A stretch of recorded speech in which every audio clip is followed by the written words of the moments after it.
Nahuli na ang mga sospek sa paglang sa babaeng pulis at kanyang 8 taong gulang na anak, kabilang dyan ang isang ahente ng sasakyan at kanyang asawa na dating pulis. Ilang araw bago matagpo ang isang babaeng pulis at kanyang 8 taong gulang na anak, kinumpirma ni NCRPO Chief Police Major General Anthony Aberin na hawak na ng kanilang Special Investigation Task Group ang mga sospek. Kabilang dito ang babaeng ahente ng sasakyan at kanyang asawa na dating pulis na nasibak sa serbisyo. Inaresto sila sa bahay ng ahente sa Quezon City ng madaling araw. Natagpuan na rin ang sasakyan ng pulis ayon sa NCRPO. Tinungo rin ng mga pulisya sa Pulilan kasama ang isa sa mga sospek. Itinuro ng sospek kung saan nila itinapon ang na ginamit umano sa pagpatay sa mag-ina. January 24, nang matagpuan ang kay ni Police Senior Master Sergeant Dayan Marie Molinido sa creek sa Pulilan, Bulacan. May tama siya ng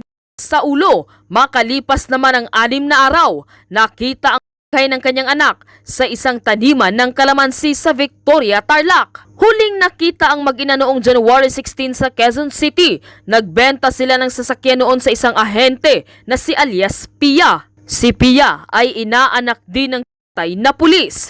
Sa ginawang nominal test ng SOCO sa bahay ni Pia, nakakita ng mga pinaniniwalaang bakas ng tao sa banyo, lababo at drainage. Patuloy pa ang pagsusuri para malaman kung saan nanggaling ang mga dugo. Po itong traces of blood, pero yun nga po, for confirmatory pa ito kung ito ay human blood. And based din po sa pag-verify namin, mga 7 to 14 days pa daw po ito lalabas yung results. Maaari daw na sa bahay ginawa bago itinapon sa Bulacan at Tarlac ang kay ng mag-ina. Nakuha naman sa isa sa mga nahuling sospek ang cellphone ng mag-ina. Samantala nasa kustodiya na ng Quezon City Police District si Police Senior Master Sergeant John Milinedo, ang padre de pamilya ng aslang na policewoman at kaniyang anak. Lalo pa tila kapansin-pansin umano ang tila wala man lang itong masyadong naging reaksyon. Lumutang naman ang suspect na si Helval Di Moro Jr. kung saan inihayag niya ang kanyang buong nalalaman at nasaksihan sa bakal na lang sa mag-ina. Nangyari umano ang ay sa mag-ina sa bahay mismo ng mag-asawang sina Pia Katrina Panganiban at Christian Suarez Panganiban, na mariin naman itong itinanggi ni Pia na wala umano siyang kinalaman sa nangyari at ito ang bahagi ng kanyang salaysay. Panuurin, pakinggang mabuti at kayo na ang bahalang umusga. Ngunit bago yan, huwag kalimutang mag-like, share, subscribe, and click the notification bell for more updates and for more upcoming videos.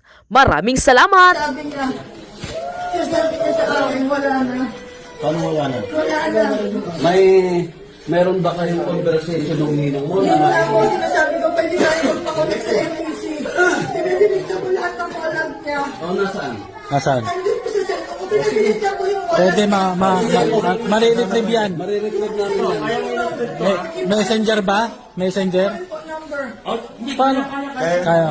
Kaya po yun, MPC. Tulungan niyo po. Password ng asawa mo. Hindi ko alam siya. Paano niya pinatay si Ninang? Pinaluhod niya po si Ninang. Saan? Nagpapakaawa si Ninang sa kanya. Saan si pinatay si Sa Nina? hideout po. Sa hideout? Sa hideout. Na sinasabi niya. Pumunta ka, hindi mo alam? Hindi ko ako pumunta. Oh, Hindi ko ako pumunta. paano mo alam na pinaload? Pinanood po siya. Nag-video call niya po siya. Video call niya. Hindi ako pa sinasabi. Pinanood niya si Ninang. Sabi niya, napakawala mong kwenta. Napakasakit mo sa pera. Lahat ng ari-arihan mo sa akin na mapupunta. Oras na mawala ka. Narinig ko yung bata nag-iiyak. Sabi ko na ako yung bata mo akong gagalawin. Anak mo yan. Anak mo yan. Kwento mo yan. Kwento mo yan.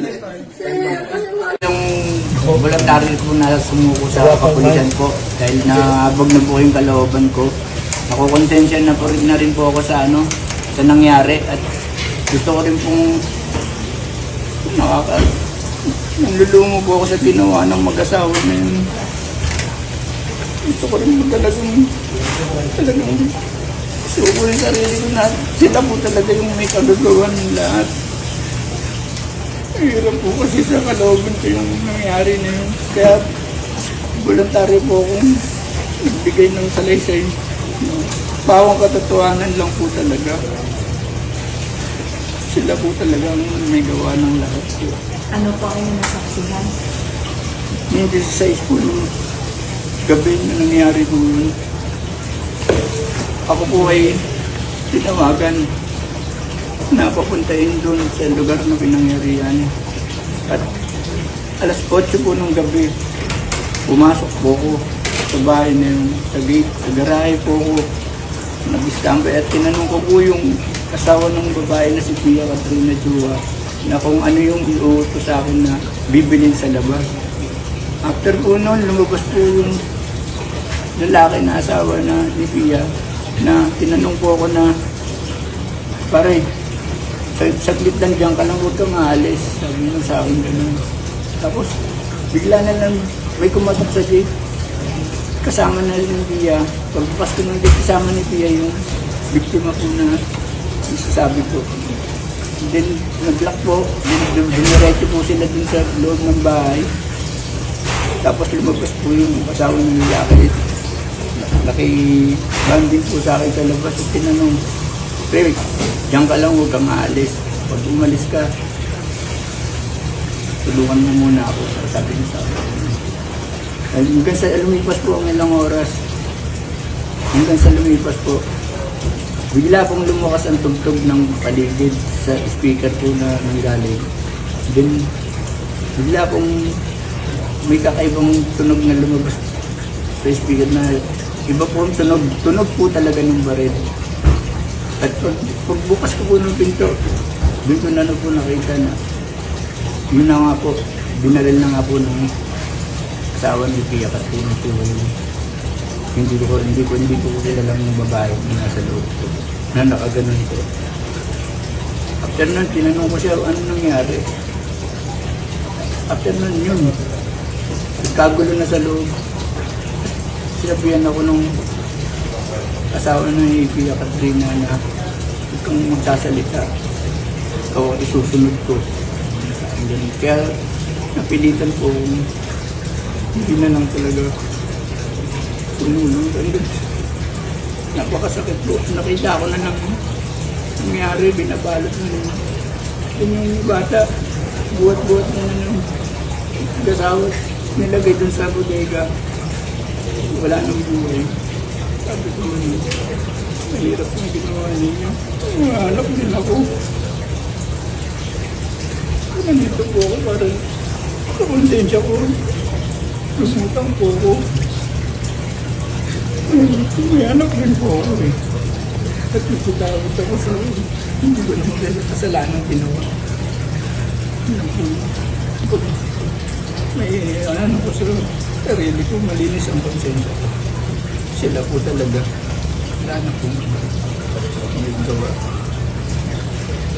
Ganyan po. Every weekend kasi natin niya sa akin yung mga bata.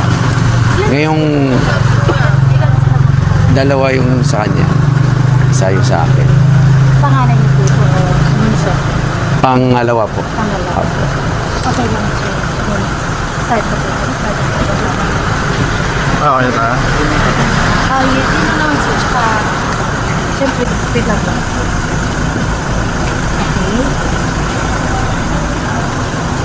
Pwede po mga kuya. Sir, anak po na pasensya na po siya nangyari. Ano po yung nangyari din sa loob? Ano na po na-confirma na ito po yung anak niyo? Base po sa mga huling suot niya, sa gamit niya, sapatos, tapos yung build ng katawan. Tapos yung mukha, ma-identify pa rin.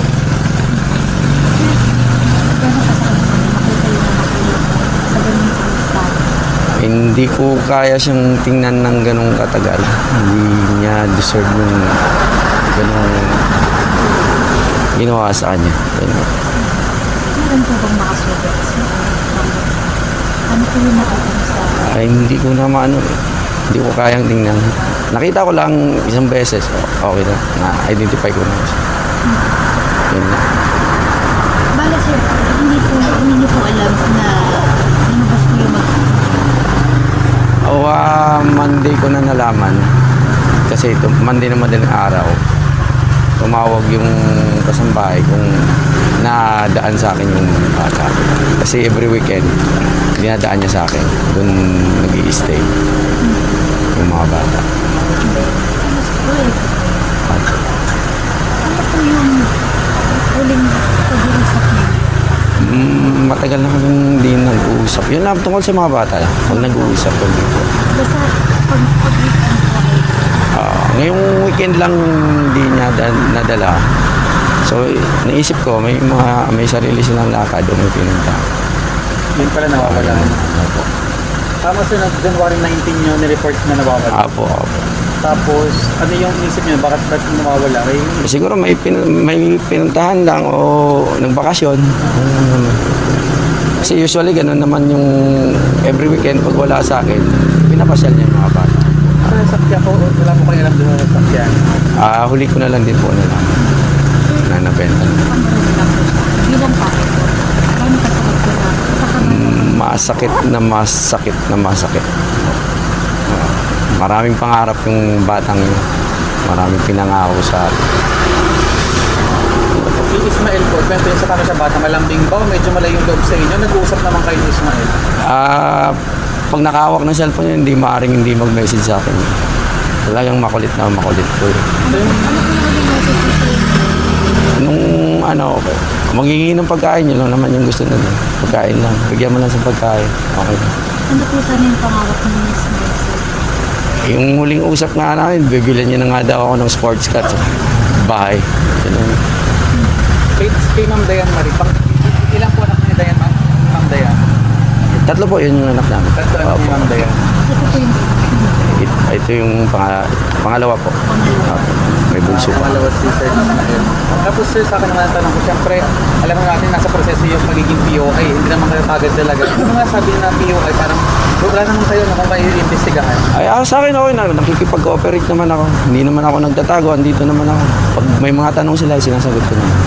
Normal lang naman po yun kasi siyempre hindi rin kami pagkakayo.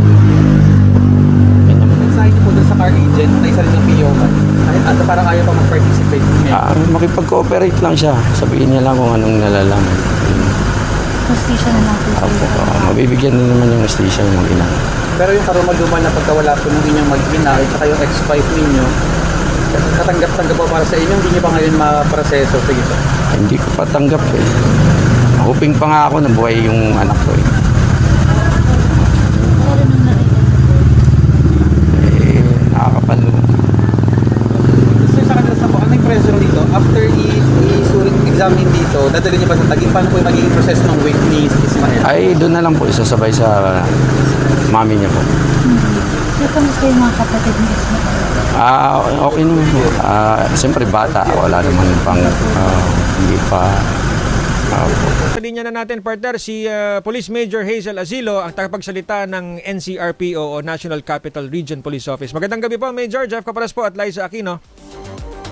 Magandang gabi po, Sir Jeff and Ma'am Liza. Hi, at ma'am. sa lahat, good evening po. Ma'am, naikwento ko na nga po kay partner Liza, ang timeline nito ay nagpaalam ho itong policewoman nung January 16, partner, na siya ay pupunta ng Quezon City. Though hindi pa dinetalye kanina ng Taguig PNP kung anong ginawa sa Quezon City. Ayan, andito na si Major Osilo. Tanungin na po natin, kung, Major. Pwede na ba? Ano Go po ahead, ba ang partner. ginawa niya sa Quezon City, Major? Nung January 16, siya po ay di umano meron siyang katransaksyon kasi meron siyang binibenta na sasakyan. So meron siyang kausap sa Quezon City na isang babae at ito yung katransak niya kasi after niyang mabenta itong sasakyan is meron din naman siyang kukunin na panibagong sasakyan. So parang idadagdag niya yata yung kanyang napagbentahan dun sa sasakyan na kinukuha niya. So after yung transaction nila, ang sabi nung kanyang kausap, nung kanyang kumbaga yung kanyang agent is umalis na doon sa kanyang tahanan itong ating policewoman. So 16 yon. So January 19 inireport siyang nawawala sa Taguig ng kanyang asawa. At after nun, meron tayong may mga nilabas na tayo since meron na tayong missing na report. Na-post na yan sa social media na missing siya kasama yung kanyang 8 years old na anak na lalaki. So sa kasamaang palad nung 24 is nagkaroon ng merong report ang Pulilan Municipal Police Station sa Bulacan kung saan meron silang found dead body. At yun nga, nitong 26 is, nung 25 actually is kinonfirm, pinuntahan siya ng kanyang kapatid at ng kanyang asawa kung saan in-identify siya na siya yung ating nawawalang policewoman. Mhm. Go ahead, partner. Sorry, partner, pasensya na. Go. Kasi po, nabanggit nyo, January 16 yung transaction sa Quezon City, but she was only reported missing January 19. May 3 araw po doon na nawawala. Ano pong nangyari doon sa 3 araw na yun? Bakit po tinagal ng January 19 bago po naisip ng asawa na nawawala na po ang asawa niya? Hindi po kasi hindi po sila magkasama sa kanilang bahay. So, hindi natin alam kung bakit nung 19 lang na report. Siguro merong nakapagsabi sa kanya na nawawala nga 2 days na or 3 days nang hindi umuwi ng tahanan itong ating nawawalang policewoman. So, nung 19 ng umaga, tanghali, ni-report niya sa Taguig City Police Station yung tungkol sa pagkawala ng kanyang asawa at ng kanyang anak. Saka pa lang lumabas yung ating missing report at yun nga yung mga nakapost sa social media para makatulong sa paghahanap dito sa ating missing na policewoman. Mhm. Ma'am, bukod ho sa, kumbaga dito ho sa policewoman, so hindi pa ho nakikita yung anak, ano ma'am? Hanggang sa ngayon, hinahanap natin yung 8-year-old na anak nilang lalaki, ano?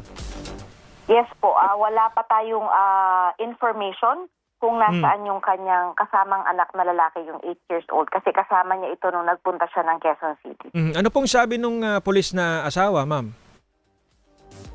Sa ngayon po, wala pa naman po siyang binibigay na statement.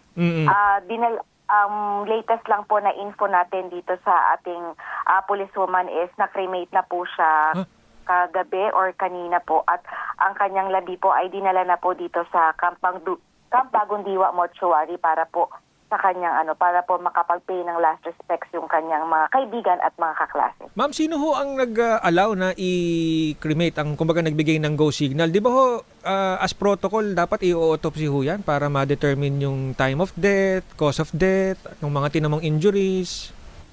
Nagkaroon na po ng autopsy na yung ating victim. Okay. So, ang nagbigay po ng authority na isa ay i-cremate is yung kanyang kapatid at saka yung kanyang asawa. Major, meron na po ba tayong initial result sa autopsy? Hindi ko pa po pwedeng ilabas yung result ng ating autopsy since meron pa po tayong pag-uusap doon sa kanyang family regarding doon sa status po nung ating nawala at ngayon ay nakahimlay pinaglalamayan po natin ngayon dito sa Camp Bagong Diwa. So yung autopsy po niya is for ang ilalabas po yan ng ating yung kanyang official report ay ilalabas po ng ating SOCO. Oo. Ma'am, POIs, ma'am. POIs, meron na ho tayo? Meron na po tayo mga POIs, yung mga last na mga tao na huli siyang nakita. Mhm. So, yun po yung ating mga tinitingnan at sila po yung ating subject po for interview. Sila po yung ating mga tatanungin regarding po dun sa mga huling beses or sila po kasi yung mga last na mga tao na huling nakita siya bago po siya naging missing. So yung katransaksyon ho ito dun sa kotse? Sa kotse, Oo. oo, tama. Tama po, isa po yung ating katransaksyon, ganun din po yung partner po ng ating katransaksyon, ganun din po yung kanyang asawa at pati po yung mga kasama niya sa bahay kasi sila din naman po ay sila po yung mga huling nakakita sa kanya bago po siya nawala. Opo, nabanggit po natin na meron na po tayong mga persons of interest para po mas mabigyan linaw ito pong nangyari sa kanya. Meron na po ba tayong motibo na tinitingnan dito po sa nangyaring krimen? Wala pa po tayong motibo. So yan po yung inaalam ng ating SITG na binuo po kanina ng ating district director. So kanina po nag-convene na po yung ating SITG para po kung ano yung magiging ways forward po nila para po dito sa ikaka-solve nitong ating policewoman na missing na turn out po na natagpuan nga po dito sa Bulacan. Ma'am, yung balikan ko lang po yung asawa na police din, meron ho ba siyang statement regarding dun sa anak? Abay, anak niya rin ho yun. Kumbaga ilang araw na hong nawawala. Meron ho ba siyang panawagan? Sa ngayon po, wala pa po siyang inilalabas na statement maliban po doon sa ating panawagan. Syempre kasi kasama po siya doon sa ating inireport na missing. So meron po tayong mga ipinakalat na mga alarms and missing report po sa social media para po sa kung sino man po ang maaaring nakakita po dito sa 8 years old na anak na lalaki nitong ating policewoman. Opo, ma'am, sorry, nababanggit po natin yung policewoman, pero baka pwede lang po ako maglambing ng iba pa pong impormasyon sa kanya. Ano pong rango niya? Saan po siya nakatalaga? Gano'n po siya katagal sa PNP without mentioning her name? Can you divulge the information to us? Siya po ay naka-assign dito po sa NCRPO, sa amin pong R1, or yung pinaka-RPRMD namin, Personnel and Records Management Division. Oh, okay. Siya po ay may ranggong Police Master Sergeant po. So, siya po ay police na simula pa po noong 2009. So, medyo matagal na rin po siyang police. Opo, senior, medyo senior na po siya sa pagka-police. Opo, tas personnel and records. So ano to, hindi siya operative, no? Sa admin opisina, siya. Admin po siya, 38 years old, parang mga 38 years old, parang ganun po ang edad nitong ating policewoman. Medyo matagal na sa serbisyo si ma'am. Ako'y nakikiramay po kami sa kanilang pamilya. Oo, ma'am, tsaka sana ho ang malocate yung Kawawa bata, naman. yung bata, Opo. partner. Sana ay Ba mas yan? malocate ho yung 8-year-old. Major, baka ho meron ho kayong mensahe pa o doon ho sa mga posibleng makakita ho dito sa bata, ma'am. Meron ho bang description ng huling suot ho nitong bata? Baka ho may nakakita. Go ahead po, ma'am. Sa ating po mga kababayan na maaari pong nakakita or may nalalaman po, maaari pong magsabi sa amin kung ng last location or nakapansin po dito sa ating bata na 8 years old. Ang huli po niyang, siya po ay may pagka-chubby, 8 years old na batang lalaki. Cute po, tisoy, maputi. Ang huli po niyang suot ay parang leopard na parang jacket na long sleeve. So yun lamang po kasi yung naibigay na description ng ating nung kanyang tatay maliban dun sa kanyang huling suot. So yan po ay nakapost sa social media po ng NCRPO sa page po natin. So sa maaari po niyong bisitahin yung page po ng NCRPO para po ma-share din naman po natin yung report po ng missing namin na hinahanap po ng anak ng ating missing na policewoman na sana po ay matulungan niyo po kami na mahanap itong ating nawawalang batang lalaki. Sana po maibalik po siya sa kanyang pamilya. With that po, maraming salamat po, Major Asilo, at nakikiramay po kami dito mula po dito sa programa, ma'am.